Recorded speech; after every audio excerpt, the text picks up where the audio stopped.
format de cette édition à présent Bamako face à la problématique de gestion des ordures.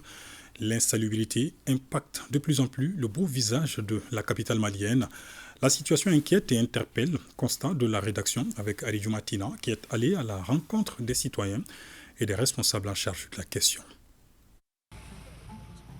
Quand la capitale croule sous les ordures, considérée comme la vitrine du Mali, la ville de Bamako reste toujours confrontée au problème d'insalubrité. Presque la plupart des quartiers de la capitale, surtout après la fête de Tabaski, n'offrent pas un visage reluisant en matière de propriété. Les principales artères, les rues de la ville, ainsi que plusieurs autres endroits sont encombrés de tas d'ordures, des débris, des sachets, des pneus, des bouteilles, d'objets en plastique usés sont visibles un peu partout. Bamako est sale, très sale. Un tour dans la ville suffit pour constater la désolation qu'inflige l'état d'ordure qui détériore le cadre de vie des populations.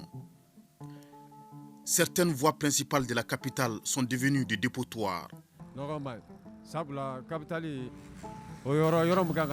La capitale doit être propre car elle est la vitrine du pays.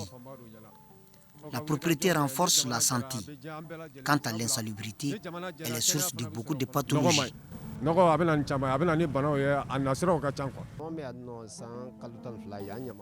Ici est devenu un dépotoir depuis quelque temps à cause du comportement des personnes qui occupent les lieux. C'est vraiment contraignant cette situation d'insalubrité. C'est sale vraiment. Surtout ici les Araïda. C'est plus que les autres quartiers là. Parce que les gens n'entendent pas ce qu'on leur conseille. Bon, chacun fait ce qu'il veut. L'état d'ordure de tout genre qui cohabitent avec les citoyens, surtout en cette période pluvieuse, sont emportés par des eaux d'écoulement qui débordent par endroits, les caniveaux rendant les routes peu praticables. Devenu un véritable casse-tête, l'insalubrité de la ville de Bamako engage la responsabilité des pouvoirs publics, mais aussi et surtout la population qui salit les lieux, qui doit changer de comportement. Il revient à tout le monde de jouer son rôle pour trouver une solution à ces fléaux. Il faut que la population aussi n'ait qu'à savoir comment jeter leurs ordures.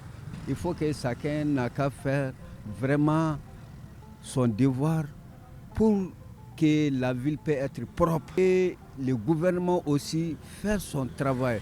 Parce que sans quelqu'un qui surveille ici là, c'est pas possible. L'insalubrité de la capitale n'est pas une bonne image. Moi, j'ai été dans certains pays, j'ai vu que leur capitale était propre. Il faut vraiment des stratégies pour transporter les ordures vers les dépôts de transit. Il faut que chacun s'implique. Mais il faut que les autorités trouvent une solution au problème d'évacuation des ordures, car nous rencontrons des difficultés faute de lieu de transit. De nouvelles stratégies et la mise à disposition de moyens de collecte des déchets, la pleine implication des autorités et un réel changement de comportement des citoyens sont plus que jamais nécessaires pour tracer la voie vers le salut en matière d'assainissement dans notre pays.